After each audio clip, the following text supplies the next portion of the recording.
Some stories don't start with a scream. Sometimes they start with something small, something harmless, something as simple as a book. Tonight, I want to tell you a story that actually happened. A story about a quiet, lonely man and a single moment that almost cost him his life. He lived alone for years.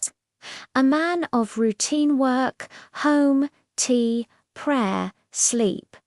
Nothing unusual, nothing dangerous. But that evening, as the sun was sinking behind the buildings, something strange was waiting for him at his door. A booklet, thin, old, about 20 pages. Its edges were torn, as if someone had grabbed it too tightly or dropped it while running. He bent down, looked around the hallway, was empty. He picked up the book. When he flipped through its pages, he saw unfamiliar characters' symbols, twisted into shapes he didn't recognize. He barely knew how to read simple writing, so whatever this was, it meant nothing to him. But one thought crossed his mind. Maybe it's something holy. It shouldn't be left on the ground. So he took it inside. He sat on the edge of his bed and opened the book again.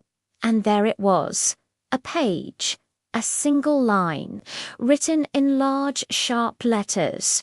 Turn it back. He blinked, rubbed his eyes, closed the book. No, I must be tired, he muttered. Just my eyes playing tricks. But his finger was still inside the pages, marking the spot. So he opened it again. Same page, same sentence. But now the writing was dark red, almost like dried blood.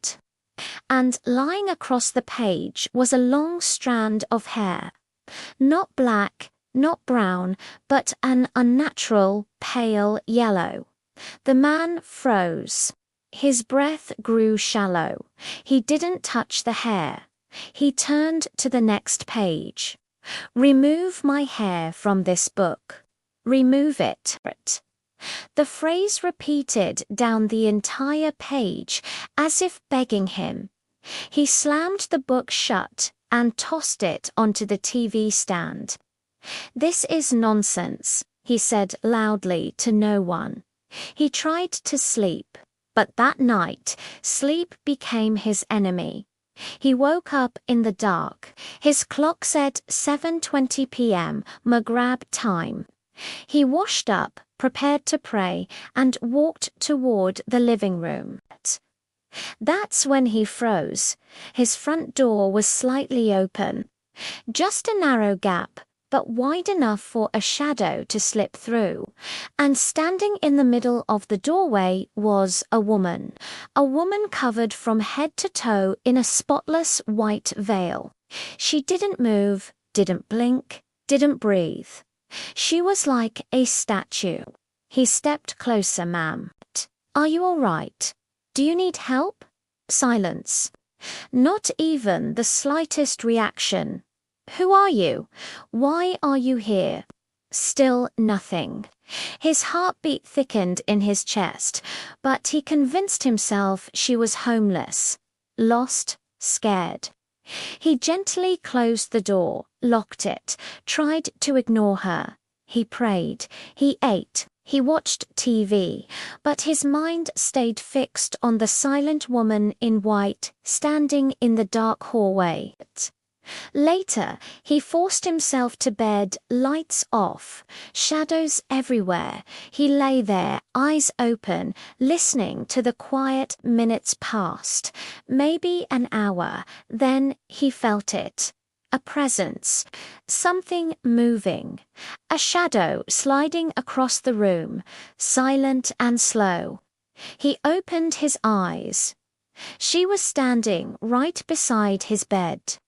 She threw her white cloth to the floor. What he saw underneath did not belong to a human. Her hair was long and yellow, tangled like burnt rope, her skin blackened and cracked, as if scorched, and her eyes glowed red, boiling from within. She suddenly lunged forward, her hands closing around his throat. Her voice wasn't a single voice. It was layered, like several people speaking at once. I told you to return the book. I told you to remove my hair. Why did you touch it? My friend burned herself there. That book must stay where it was. He tried to answer, but could only choke and gasp. He nodded, begging for air. She finally released him. As she turned to leave, he whispered, "If it matters so much, why don't you return the book? Why don't you take your hair back?" She stopped. Slowly, very slowly, she turned her head, her eyes blazed brighter. "I cannot go near that book, you fool." Her voice cracked like thunder. She grabbed her white cloth, dragged it behind her, and headed toward the front door. "It's locked," he whispered, "I'll open." But before he finished, she walked straight through the closed door, as if it were air, and just before she vanished, he saw her feet. Not human, not even close hooves, burned, cracked, like a donkey's hooves. He didn't sleep a second that night. He didn't move, he didn't blink. At dawn, he took the book, removed the hair, and returned it to the exact spot where he found it. And from that day on, his life has been quiet. But every time he walks past that place, every time the memory returns, he whispers the same thing: God help the next person who picks up that book. Thank you for listening. If you enjoyed this story, be sure to like, subscribe, and hit the notification bell so you don't miss our next one. Stay safe out there.